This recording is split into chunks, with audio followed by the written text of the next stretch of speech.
por mais vasta que sejam as definições de história e as teorias a respeito da história, pode-se dizer que a história humana é uma sucessão de eventos cronologicamente detalhados que permitem com que o gênero humano reconheça o senhorio de Nosso Senhor no tempo e na história. Então, a história humana ela tem como vértice, a história humana pagã e secular e profana, ela tem como o vértice a cruz de Nosso Senhor, para que daqui ela retorne com Cristo como Senhor do tempo e da história. Então, ocorre uma sucessão de eventos dentro da história profana e pagã que permitem com que o gênero humano reconheça e compreenda que Jesus Cristo realmente é o Deus que se fez homem, que Ele é o Senhor, e que os seus ensinamentos nos levam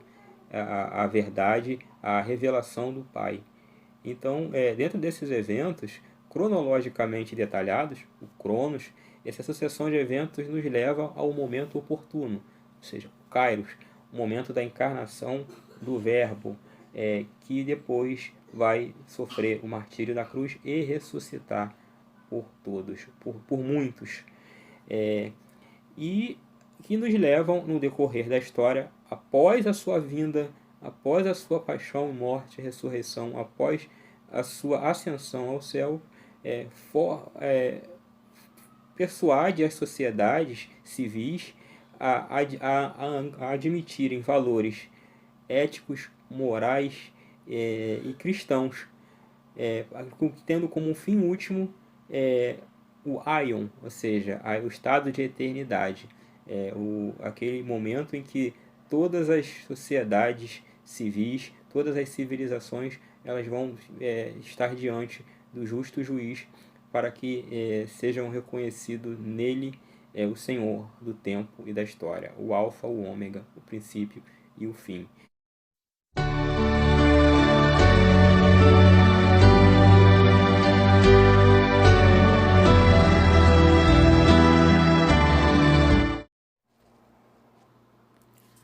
A semântica grega comporta 3 interpretações para a palavra tempo em português.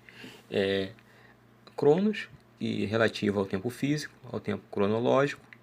O kairos, que é o momento oportuno, a ocasião certa, o tempo da graça. E o aion, ou aion, que tem a ver com a eternidade, ou seja, para sempre, a eternidade. Providencialmente, o apóstolo Paulo ele usa das duas semânticas, das duas terminologias de tempo, na sua carta aos Gálatas e também na epístola aos Efésios. Então ele usa cronos relativo ao tempo físico, cronológico, e kairos, o momento oportuno, a ocasião certa. Isso se dá porque é necessário que ocorra uma sucessão de eventos históricos cronológicos para que se chegue o momento oportuno, a ocasião certa, o tempo da graça, o tempo do agora, que é a encarnação de nosso Senhor Jesus Cristo, que vem ao mundo para redimir toda a humanidade. Então, é necessário, porém, que ocorram ainda alguns eventos históricos no Cronos, que sinalizam essa vinda do nosso Senhor. Então, há uma sucessão de eventos que necessariamente deveriam acontecer para que sinalizassem a vinda do nosso Senhor. O primeiro é a invenção da escrita, aquela formação de sistemas de linguísticos que consolidaram no alfabeto. Isso acontece por volta do século IV, na região da Mesopotâmia, atual Iraque. O alfabeto foi uma invenção dos sumérios e a curiosidade é que ela é contemporânea à construção da Torre de Babel. A Torre de Babel, que, segundo os relatos dos registros históricos, ela tem aí uma cronologia de construção entre 3.500 a 3.000 a.C., ou seja, no século IV, contemporânea ao período em que a escrita é inventada, pelos sumérios, os alfabetos, todo o sistema linguístico de escrita. Qual a importância desse evento? Porque sem a escrita, não haveriam relatos sobre a história da salvação, né? E como as gerações posteriores iriam ter conhecimento da vinda do Messias e de todos os milagres que se ocasionaram com a graça, com o tempo da graça, com o tempo da vinda do nosso Senhor ao mundo, do seu projeto missionário, né, da sua missão, e de tudo aquilo que ele ensinou para que se transmitisse às gerações posteriores, né? Fora o relato da sua paixão, morte, e ressurreição e ascensão aos céus. Então, a invenção da escrita é um tópico sinalizante, sim, de que a vinda do Messias estava próxima. A humanidade precisava ter um códex de sistemas linguísticos para que pudessem descrever e que se transpassasse isso, que se colocasse isso anotado para a posteridade. E aí, o que acontece? Prova disso são as descobertas nos sítios arqueológicos, por exemplo, do manuscritos do Mar Morto, que são uma coletânea incomensurável de textos em hebraico, que provavelmente foram escritos pelos essênios, ou seja, um ramo da facção judaica, e que foram descobertos em umas cavernas, numa região próxima a Cisjordânia, em umas cavernas que ali o nome do local é Qumran ou Qirman. Outra prova desses relatos que foram descritos sobre a vida de Nosso Senhor consta no Codex Sinaítico, que é uma Bíblia do grego, escrita em grego koiné, que vem mais ou menos descoberta e foi datada do século IV depois de Cristo. E a terceira, que se encontra inclusive na Biblioteca do Vaticano, é a Codex Vaticanus, é a Bíblia grega alexandrina, ou seja, é a Bíblia dos 70, que também foi descoberta mais ou menos no século IV depois de Cristo.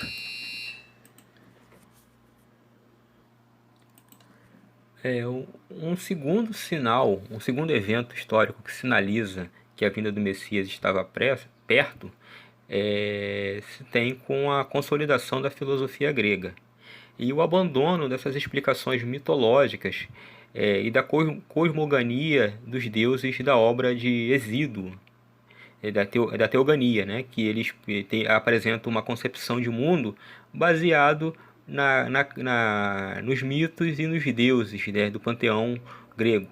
Então, baseado no Cronos, baseado no deus da guerra, Ares, baseado no deus da floresta, Artemisa, e baseado em diversos deuses do panteão grego. Então, com a consolidação da filosofia grega, começa a vir a descrença nesse panteão dos deuses e a crença gradativa e racional na existência de um único Deus.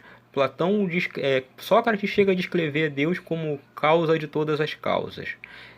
Platão depois ele coloca que essa causa de todas as causas ela não foi e nem será, ela sempre é. Então aquela música que a gente costuma cantar nas igrejas, né, antigamente, louvamos aquele que era, aquele que é e sempre será. É um erro, porque Deus é, eu sou, como ele se apresentou a Moisés na sarça ardente.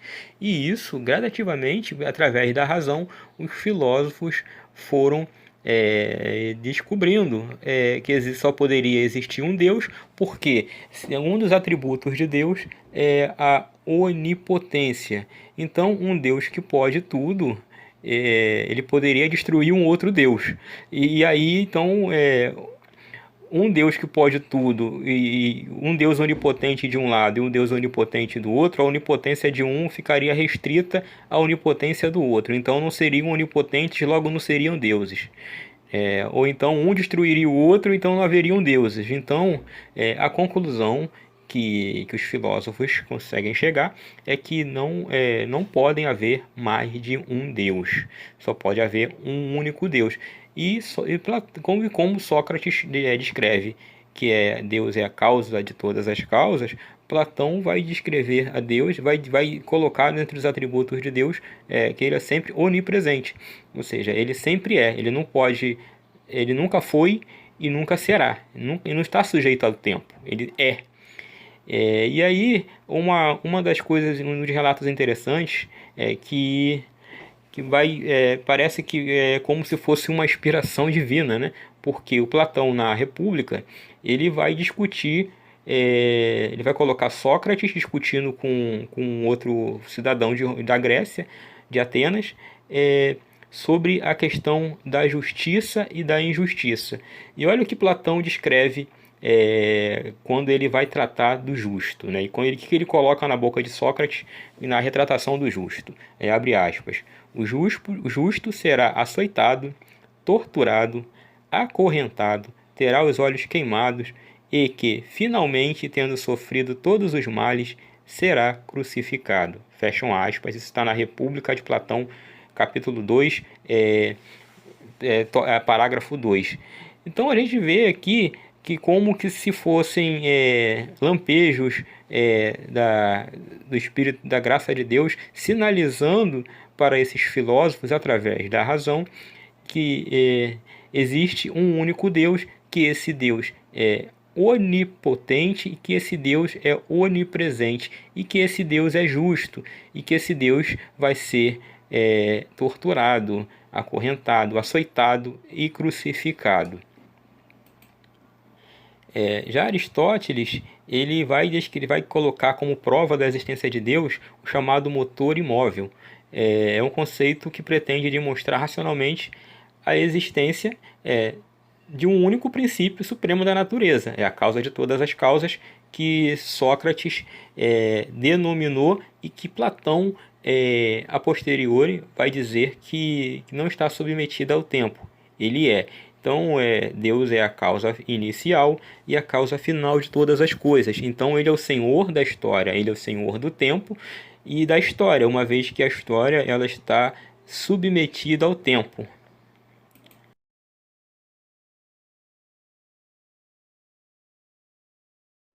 Tendo como referência a Guerra de Troia, o teatro grego, ele vem como apêndice da filosofia grega, no sentido de que ele passa uma série de raciocínios e conclusões que vão servir de âncora ou suporte a diversos ensinamentos do cristianismo que vem a posteriori.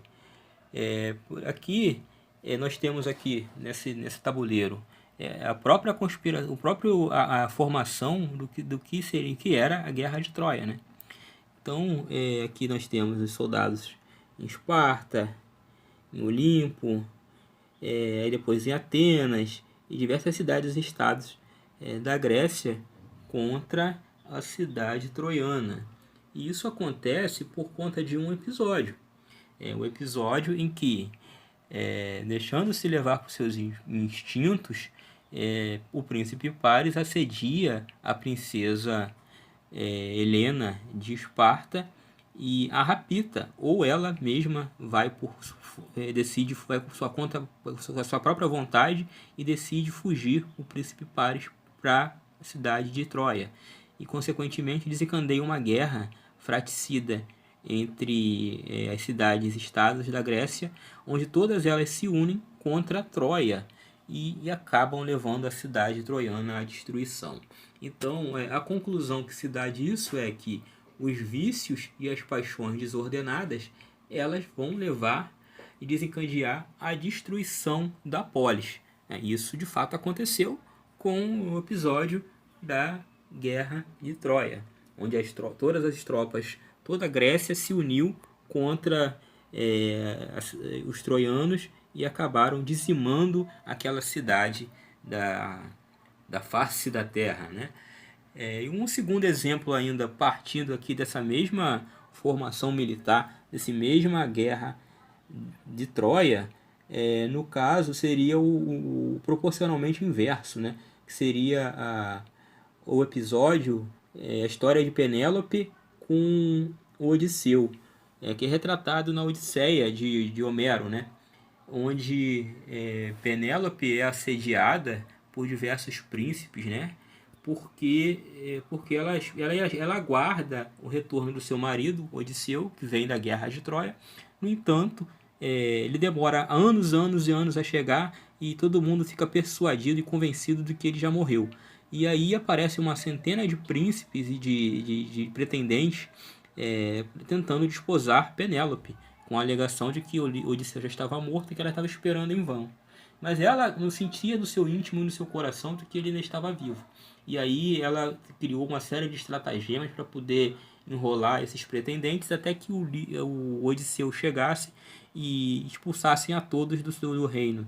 Então a conclusão que a gente chega aqui é que a perseverança e a fé elas salvam a polis, literalmente o oposto do primeiro princípio, né? Da primeira conclusão com Penélope e com Helena e Paris.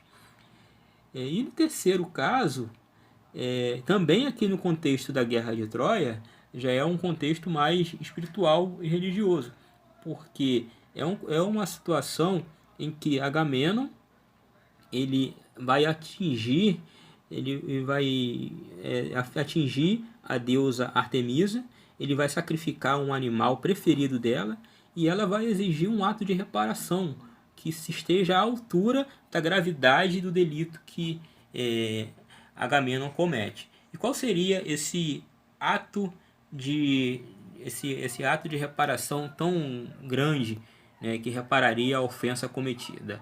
Esse ato de reparação é o sacrifício da sua filha Efigênia. E ele tentou usar diversos ardis para que isso não acontecesse, mas depois acabou sendo persuadido, né, com a sucessão de eventos que aconteciam, a ter que tomar essa decisão por conta de diversos motivos. O primeiro é que os soldados estavam se rebelando, querendo a guerra de qualquer maneira, só que todas as tropas elas estavam numa dessas ilhas aqui presos nessas ilhas sem ter como navegar, porque Artemisa ela tirou o vento e dentro da história esse vento só retornaria para fazer com que os barcos chegassem até Troia quando o Agamenon consumasse esse sacrifício. Então, é a conclusão que a gente chega através da análise dessa análise do teatro grego, né, dos escritos do teatro grego, é que uma ofensa aos deuses ela tem que ser reparada e de forma que a satisfaça. Então, toda ofensa ao Deus tem que ter um ato de reparação. E isso, o próprio ensinamento cristão, católico, ele vai também se desenvolver nesse sentido, porque uma ofensa a Deus, quanto mais grave, maior é o ato de reparação.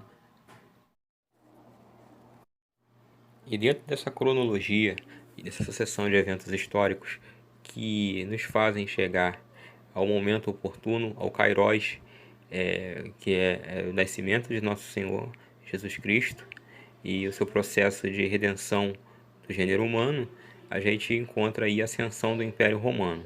E por que a ascensão do Império Romano? Primeiro porque o Império Romano conquistou praticamente todo o mundo antigo, né? Então, das suas estradas, da Via Ápia, né? Das suas estradas, você conseguia chegar a todo o mundo conhecido na antiguidade. Então, uma vez que esse império é convertido, a palavra ela chega a todos os quatro cantos da terra, a todos os lugares conhecidos na época, né? Então, há essa vantagem, né? Há esse passo, né? Esse marco da providência, né? Num império tão grande que ele ascende e pega todas as grandes cidades do mundo antigo e subjuga-as, e assim abre caminhos para que a palavra seja levada a todos os lugares. É como diz Isaías, inclusive, né, que fala sobre as colinas que serão aplainadas, que quando o Messias chegasse, todos os morros, todas as colinas seriam aplainadas, os rios serão aterrados, e que o Messias viria. Então, o Império Romano, ele praticamente ele foi em todos os lugares do mundo antigo e conquistou diversas terras aí que era de vândalos, né? Então, E aí tornou propício, a o que era que os padres pudessem chegar a esses povos, esses grupos de vândalos mais pagãos, mais distantes, para a posteriori convertê-los. Além do que, do Império Romano a gente herda o direito romano, que tem coisas muito ruins, mas também tem coisas muito boas. E a igreja então passa a fazer a depuração desse direito romano, e ela vai, com base no direito natural, ela vai transformando, vai criando o seu direito canônico. Então, dentro do o direito natural estabelece que o indivíduo tem uma série de direitos: o direito à vida, direito à propriedade, direito de não ser assassinado por um motivo fútil, e a igreja ela tem essa base, um dos fundamentos do direito romano, e ela vai depurando, e aí ela aperfeiçoa esse código de leis, e aí e gera o direito canônico que está vigente até os dias de hoje, né? Com algumas sempre tem aquelas suas reformulações, mas ainda até hoje a gente tem o código vigente. Além do que, a gente tem um terceiro episódio dentro do Império Romano, que facilita o cristianismo e favorece-nos, que é a conversão de Constantino e Edito de Milão em 313. Nesse tempo, com esse episódio do Edito de Milão, o Império ele passa a ser, ele se declara neutro com o que diz respeito à religião, a assuntos de religião. Ou seja, na verdade, isso é o verdadeiro laicismo, né? Onde você tem um país ou uma civilização com diversas religiões, onde se adoram vários deuses, porém o Estado se torna neutro, ele favorece a religião da maioria, mas ele dá o direito de existência das religiões das minorias. Então, com o Edito de Milão, em 313 depois de Cristo, o cristianismo ele passou de uma religião perseguida pelo Império a ser uma religião aceita, né? E já vista com um pouco mais de compreensão por parte do Império Romano. E outro fato, ocorrido dentro do Império o fato do cristianismo a posteriori ser considerada e declarada a religião oficial do Império. Isso aconteceu em 381 depois de Cristo, e se dá até porque uma série de pessoas influentes dentro do Império elas se convertem ao cristianismo. Então, essas sucessivas conversões de pessoas influentes dentro do Império Romano ao cristianismo fazem com que este ascenda como a religião oficial deste império no ano de 381 depois de Cristo, ou seja, no século IV. Um outro evento, e aí essa sucessão de eventos ela faz com que na Judéia, que é uma província romana, todas as profecias se cumprem. O recenseamento de César Augusto acontece mais ou menos no ano 8, entre o ano 8 ao ano 6 a.C., e as profecias de Miqueias, que coloca Belém como a cidade que iria receber e onde nasceria o Messias, em destaque e evidência ela se cumpre. E os escribas sabiam que essa profecia seria cumprida, e que segundo essa profecia o Messias nasceria em Belém. E aí ocorre aquela sucessão de eventos que os evangelhos destacam, né, sobre a matança dos inocentes, Jesus tendo que fugir com José, Maria e Jesus, o menino Jesus tendo que fugir para o Egito, depois de ir para a Galileia. Então tudo isso vai acontecendo dentro de um ambiente outrora, um ambiente pagão, um ambiente profano. Ou seja, a gente vê que a história profana ou pagã ela vai desembocar no momento sublime da encarnação do Verbo. Ela tem como vértice, como final, a cruz de Cristo. E dali ela se converte, ela se depura, passa a ser cristianizada com as suas leis, com as suas éticas, com a sua moral, com a sua forma de governo. todas pautadas, permeadas pelos valores do cristianismo, que se converte na religião oficial do Estado e que passa a converter a todos os povos da Europa Ocidental e chega até a Ásia e a todos os caminhos de todos os 4 cantos da Terra, os 4 cantos das grandes cidades desse mundo conhecido. Então, a gente termina aqui, a gente espera que vocês tenham gostado e que na próxima aula a gente vai estudar sobre um pouco de geografia bíblica e vai analisar a província romana da Judéia no século I, na época do nascimento de nosso Senhor. Então fiquem todos com Deus e até a próxima.